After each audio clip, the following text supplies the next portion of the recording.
오늘은 포기가 최선입니다 라는 제목으로 함께 말씀을 나누고자 합니다.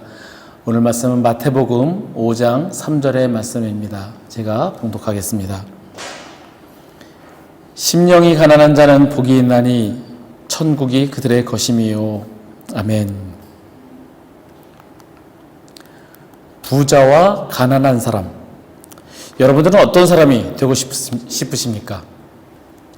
나는 가난하게 살고 싶어요 라고 할 사람은 아무도 없을 겁니다. 비록 이 물질이라는 것이 사람을 타락하게 만들 수 있는 그런 힘이 있다고는 하지만 부자라고 해서 다 타락하는 것도 아니고, 또한 하나님의 일을 함에 있어서도 물질은 필요하니 이 돈이라는 것을 지나치게 죄악시하는 것 또한 잘못된 생각일 겁니다. 우리나라의 이 잘못된 신앙 습관들 중에 하나가 기복신앙이라고 합니다. 우리 선조들이 예전부터 그릇에 정화수 띄워놓고 비나이다 비나이다 복 주세요 복 주세요 라고 했던 것처럼 복 받는 것만이 최고이고 그것을 달라고만 기도했던 그런 신앙. 물론 그 주님께 복을 달라고 그 기도하는 그 과정 속에서 주님을 진정으로 만나고 본인의 죄를 깨닫고 회개하고 올바르게 신앙생활을 하는 분들도 계시지만, 또 그거와는 상관없이 그냥 오로지 나에게 복만을 달라고 기도하는 것 역시 옳다고 여겨지지는 않습니다. 오늘 말씀은 산상수훈이라고 불리우는 말씀입니다. 예수님께서 산에 올라가셔서 제자들에게 그리고 많은 무리들에게 하셨던 말씀입니다. 당시 예수님이 계시던 시절에 유대인들은 어렸을 때부터 배워오기를 하나님이 축복하시는 증거는 모든 면에서의 물질적인 번영이라고 믿어왔습니다. 즉, 부자는 복을 받은 사람이고 가난한 사람은 죄가 많아서 복을 받지 못한 사람으로 여겼던 것이 바로 그 시대의 풍조였습니다. 지금도 우리 사회에 은근히 이런 시선들이 있는 것 같습니다. 돈을 많이 벌거나 흔히 말하는 성공을 하였거나 이러한 사람들은 복을 받은 사람들이고, 꼭 기독교가 아니더라도, 근데 기독교 안에서도 그런 사람들은 하나님께 복을 받은 사람들이고, 물질적으로 부족하거나 혹은 공부를 잘 못하거나 그러면 하나님의 영광을 드러내지 못하고 남보다 못한 사람, 복받지 못한 사람으로 취급받는 것이 우리 사회의 그런 잘못된 시선인 것 같습니다.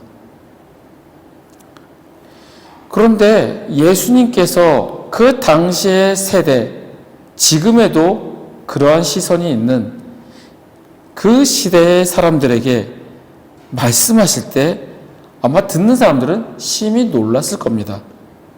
왜냐하면 당시 사람들에게 저주라고 여겨졌던 것들을 예수님께서는 복이라고 말씀하셨기 때문입니다. 가난한 자, 애통하는 자, 박해를 받는 자, 이런 사람들은 저주를 받은 사람이라고 여겼는데 예수님께서는 그들이 복이 있다라고 말씀하셨기 때문입니다.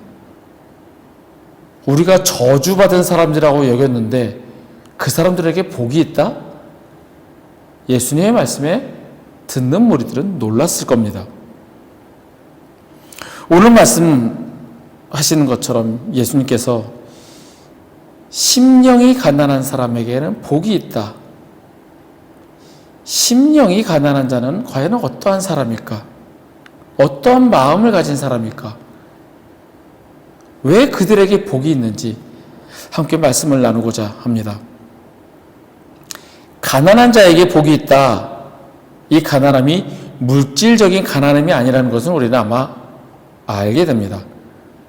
물질적으로 가난함을 의미한다면, 그런 사람에게 복이 있다면 우리 그리스도인은 모두 가난한 사람이 되어야 한다는 그런 논리가 성립이 됩니다. 또한 그 논리대로 따진다면 진정한 그리스도인은 가난하고 부자는 그리스도인이 아니며 그리스도인이라 하더라도 잘못된 옳지 않은 그리스도인이라는 그런 논리가 성립이 됩니다. 그리고 만약에 이 논리를 따진다면 부자와 가난한 사람을 구분할 때에 어떻게 기준을 둬야 될까요? 자산이 얼마인지, 얼마 이상은 부자, 얼마 이하는 가난한 사람, 이렇게 구분을 해야 될까요? 제가 요즘 한국의 돈 개념이 얼마인지 잘 모르겠지만 10억이라는 돈이면 어마어마한 돈인데 10억이라는 돈을 가진 사람은 부자이고 10억을 갖지 못한 사람은 가난한 사람이라고 한다면 9억 9,999만 9,990원을 가진 사람은 가난한 사람일까요? 이 기준이라는 것을 그렇게 두고 부자와 가난한 사람을 나눈다라는 그 자체가 맞지 않다라는 겁니다. 더군다나 예수님께서 말씀하시는 이 가난한 사람은 가난한 사람이긴 한데 심령이 가난한 사람입니다. 물질이 아닌 심령, 마음이 가난한 자에게 복이 있다라고 말씀을 하십니다. 그러면 이 마음이 가난한 자, 심령이 가난한 자는 어떤 사람을 의미할까요? 이 말은 마음과 영혼이 가난해서 자기가 할 수 있는 것은 아무것도 없음을 인정하는 사람을 이야기합니다.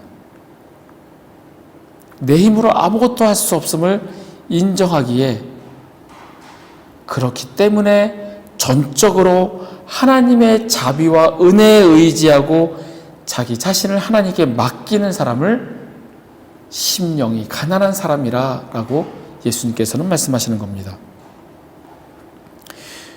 본문 말씀을 봉독할 때 함께 나온 메시지 성경 읽으셨는지 모르겠습니다. 이 메시지 성경에서 유진 피터슨 목사님은 참 잘 해석해 놓으셨습니다. 심령이 가난한 자를 벼랑 끝에 서 있는 자, 벼랑 끝에 서 있는 사람, 이렇게 해석해 놓았습니다. 벼랑 끝에 서 있는 사람은 지금 자기의 힘으로 능력으로 아무것도 할 수 없는 상태에 있으며 지금 그 사실을 깨달은 사람입니다.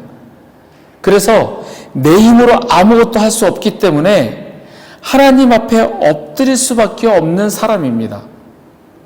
즉 마음이 가난한 자, 심령이 가난한 자를 의미합니다.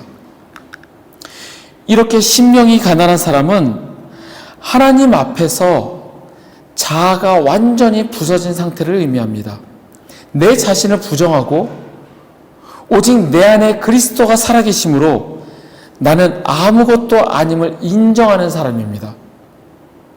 이 땅을 살아감에 있어서 내가 가진 능력으로, 실력으로, 내가 가진 물질과 내가 지금까지 맺어온 여러 가지 인간관계의 그런 연줄들, 권력, 이런 것들로 살아갈 수 없음을 알고 있는 사람이 심령이 가난한 사람입니다.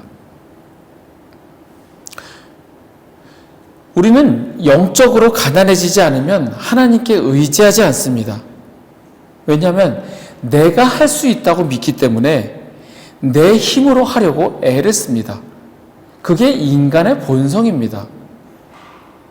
하지만 하나님께 의지하고 하나님을 향한 갈망이 생기려면 나는 아무것도 아님을 인정해야 합니다.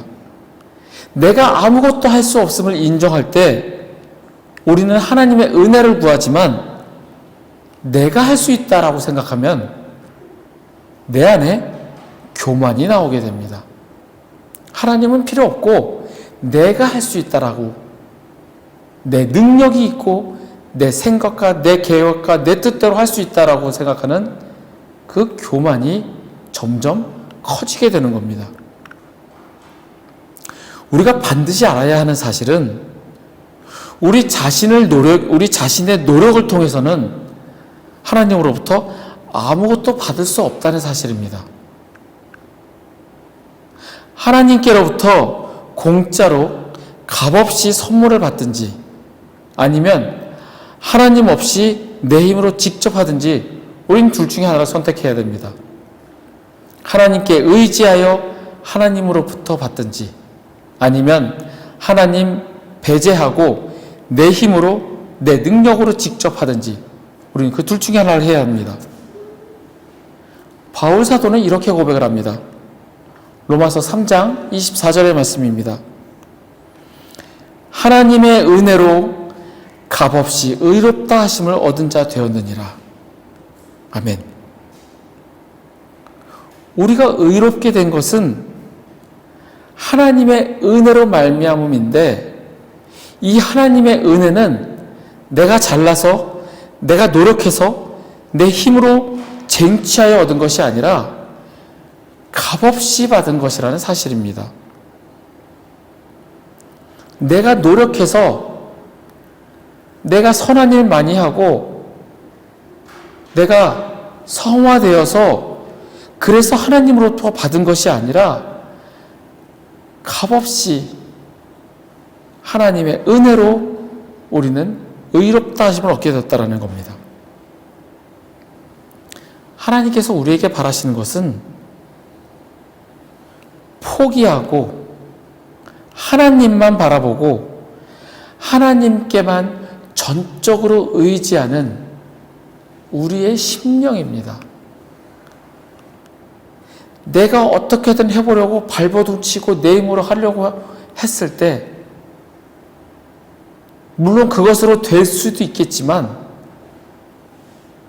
하나님의 도우심을 구하지 않고 어떻게든 내 힘으로 하려고 했을 때 하나님은 그저 지켜보실 수밖에 없습니다. 켈빈 밀러 목사님의 빈손 하나님의 계산법에서 이렇게 이야기를 합니다. 빈손으로 자신의 것을 놓는 것은 세상을 변화시키는 하나님의 계획이다. 이 원리는 성경의 핵심이다. 성경 안에서 우리는 하나님이 권리 포기의 능력을 배운 사람들을 사용하시는 모습을 거듭보게 됩니다. 아브라함은 내 본토와 친척과 아비의 집을 떠나라, 그 명령에 모든 것을 포기하고 나갔기 때문에 하나님은 그를 열국의 아버지로 삼으셨습니다. 한나는 그의 아이 사무엘을 포기함으로써 사무엘은 하나님의 위대한 선지자가 되었습니다. 요셉도 자신을 팔아먹은 형들에 대한 그 적대감을 포기하였고, 나만 장군도 자존심을 버렸고 그로 인해 문둥병이 나왔습니다. 베드로는 그물을 놓았고 그로 인해서 하나님의 나라를 위해 사람을 낚는 어부가 되었습니다. 이렇게 권리 포기는 영적인 풍성함을 얻는 길입니다. 왜냐하면 내 자신을 버리고 하나님으로부터 받는 것을 기대하고 하나님으로부터 받는 것을 가장 귀하게 여기고 그것을 기대하기 때문에 하나님께서는 우리에게 주시고, 그것은 우리의 힘으로 이룰 수 없는 그 위대한 것을 하나님께서는 우리에게 주시기 때문입니다. 우리가 포기하는 것이, 그리고 포기하고 하나님을 바라고 하나님께만 의지하는 것이 바로 우리가 이 세상을 살아갈 수 있는 그 길이라는 겁니다. 포기하는 사람에게 복이 있습니다. 포기하는 사람에게 주님께서 손 내밀어 주십니다. 하나님의 은혜는 하나님의 은혜를 필요로 하는 자에게만 임하십니다. 모든 자에게 임하시지 않습니다. 모든 자에게 하나님의 은혜가 임한다면 이 세상 모든 사람은 구원을 받습니다. 하지만 하나님의 은혜는 그 은혜가 필요한 자에게만 임합니다. 스스로 할 수 있다 여기는 자에게 하나님은 은혜를 주시지 않습니다. 스스로 풍족하다 여기다 하나님께 구할 은혜가 없다라고 생각하는 사람에게 그 은혜 역시 주어지지 않고 그 은혜는 아무 소용이 없게 됩니다. 하나님 없이 내 힘으로 할 수 있고 내 능력으로 가능하다라고 생각하는 그 사람들을 위해서 하나님께서 하실 수 있는 일은 아무것도 없습니다. 포기하는 사람에게 하나님의 은혜가 임합니다. 지금 저의 모습을 바라보면 벼랑 끝에 서 있는 사람의 모습과 같습니다. 물론 제가 지금 정말 툭 건드려선 쓰러질 것 같은 그런 위태위태한 모습은 아니지만 지금까지 교회를 개척하고 걸어오면서 좌절되기도 하고 실망스럽기도 하고 이게 맞는 길일까 정말 많이도 생각했던 그런 모습입니다.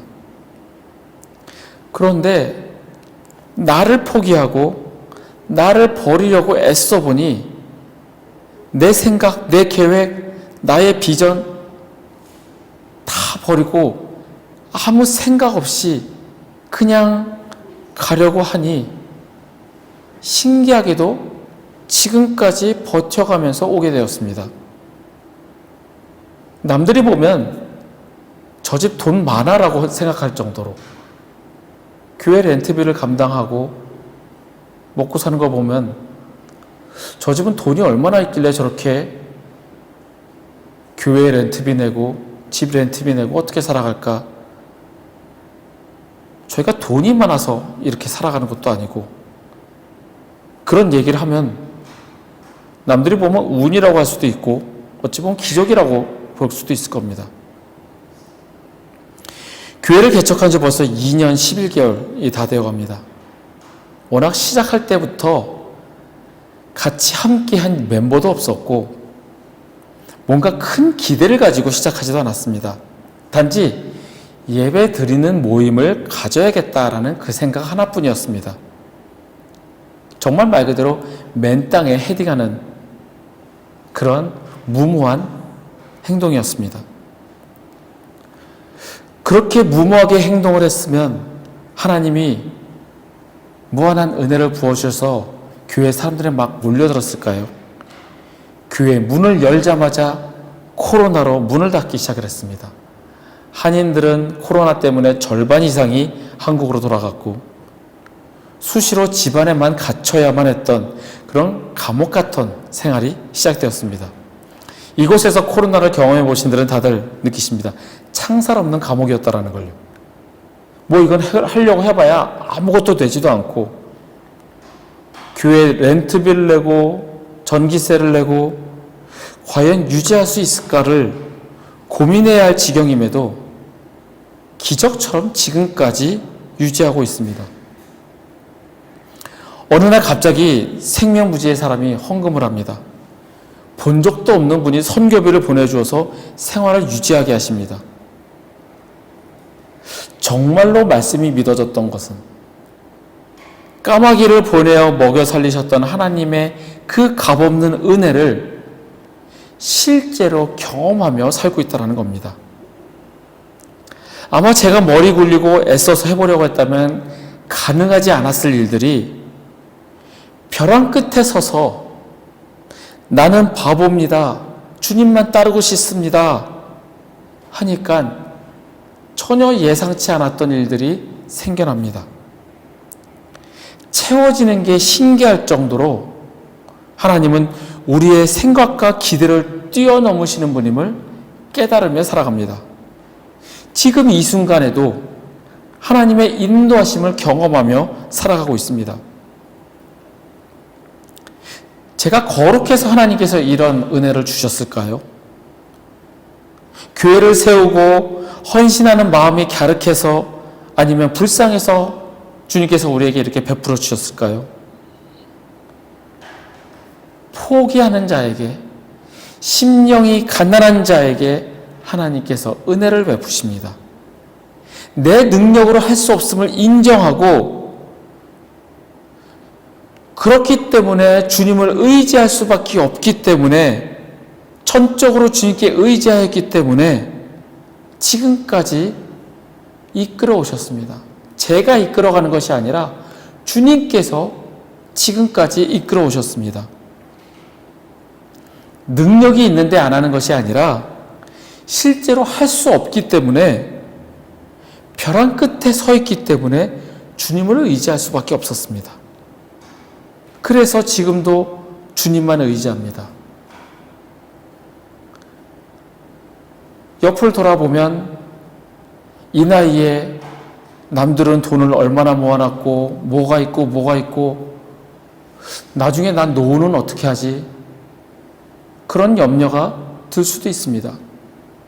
그런데 주님만 의지하고 나간다면 지금처럼 먹여 살려주시는 것을 경험했기 때문에 주님만 의지하면 그것들이 염려가 되지 않는다라는 겁니다.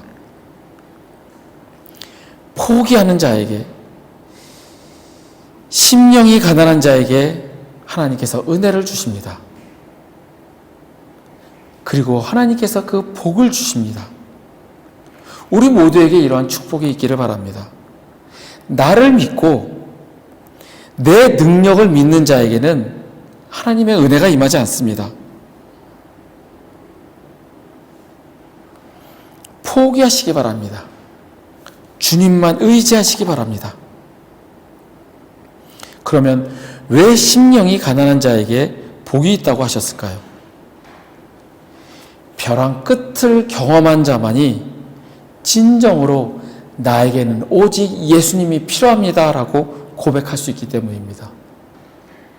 내 힘으로 할 수 없는 것을 깨달았기 때문에 그냥 주님이 필요합니다 그렇게 읊는 정도가 아니라 진정으로 도저히 할 수 없기 때문에 예수님만이 나의 주인 되시며 내게 필요합니다 고백하는 것, 이것이 정말 벼랑 끝에 서는 고백이기 때문에 마지막으로 주님을 붙잡는 그 간절함이라는 겁니다.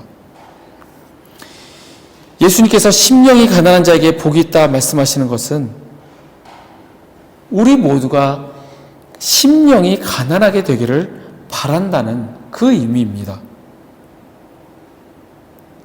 내 힘으로 할 수 없으니 내게는 오직 주님만이 필요합니다. 주님만 의지하고 주님만 바라보겠습니다. 그렇게 고백하고 따르기를 주님께서는 원하십니다. 영적인 가난함을 알고 인정하는 것, 바로 우리에게 필요한 마음입니다. 우리 모두가 그렇게 되길 바랍니다. 그런데 그렇게 할 때 우리 그리스도인이 경계해야 할 것들이 몇 가지 있습니다. 먼저는 우리의 마음을 지켜야 합니다. 하나님으로부터 멀어지지 않기 위해서 내 자신의 생각을 내려놓아야 합니다. 나를 내려놓지 않으면 주님으로부터 멀어지게 되어 있습니다. 내 힘으로 할 수 있기 때문에, 내가 계산 잘하고 내 능력으로 잘 운영해 나가면서 할 수 있기 때문에 주님은 점점 나에게서 멀어지게 됩니다. 주님과 멀어지게 되면 나는 주님이 필요 없게 되고, 그렇게 되면 결국에는 주님을 만났던 그 첫사랑, 주님을 섬겼던 그 시절, 그것은 다 이미 지나간 일이 되고 나는 주님으로부터 멀어져 있는, 주님의 은혜를 경험하지도 못하고 주님을 알지도 못하는 사람이 되어가는 겁니다. 하나님은 순종하지 않는 사람을 억지로 쓰시거나 강요하시지 않습니다. 순종을 강요하지 않습니다. 우리에게 너 내 곁에 있어라, 나를 멀리하지 마라, 나와 깊은 관계를 맺자 강요하지 않으십니다. 우리에게 선택권을 주시고 우리가 결정하도록 하십니다. 그런데 우리는 내 힘을 믿고 나를 의지하고 내 일이 바쁘고 그러면 결국엔 주님으로부터 점점 멀어지게 됩니다. 우리의 마음을 지켜야 합니다. 주님으로부터 멀어지지 않기 위해 우리의 마음을 지켜야 합니다. 그리고 염려하지 말아야 됩니다. 하나님이 하시는데 염려할 이유가 없습니다. 늘 주님과 동행하며 이 길이 주님이 함께 하시는 길이라 믿고 나간다면 염려할 필요가 없습니다. 비록 실수가 있더라도 그 실수마저 사용하시는 분이 하나님이십니다. 주님이 알아서 하십니다. 염려는 주님으로부터 멀어지게 합니다. 염려는 주님을 믿지 않는 것이며 주님을 의지하지 않을 때 그 염려가 생기게 됩니다. 결국 그 염려가 싹트게 되므로 내 힘으로 해보려고 애쓰게 됩니다. 우리 모두에게 가난한 심령이 있기를 원합니다. 우리의 마음을 지키고 염려하지 말고 나보다 나를 더 잘하시는 그 주님만 의지하고 믿고 나아가시는 저와 여러분이 되기를 원합니다. 마지막으로 말씀을 같이 한번 읽겠습니다. 벼랑 끝에 서 있는 우리에게 복이 있습니다. 우리가 작아질수록 하나님과 그분의 다스림은 커집니다. 이 예수님의 말씀을 내 마음 가운데 새기고 다 포기하고 내려놓고 오직 주님만 의지하시는 저와 여러분이 되기를 간절히 소망합니다.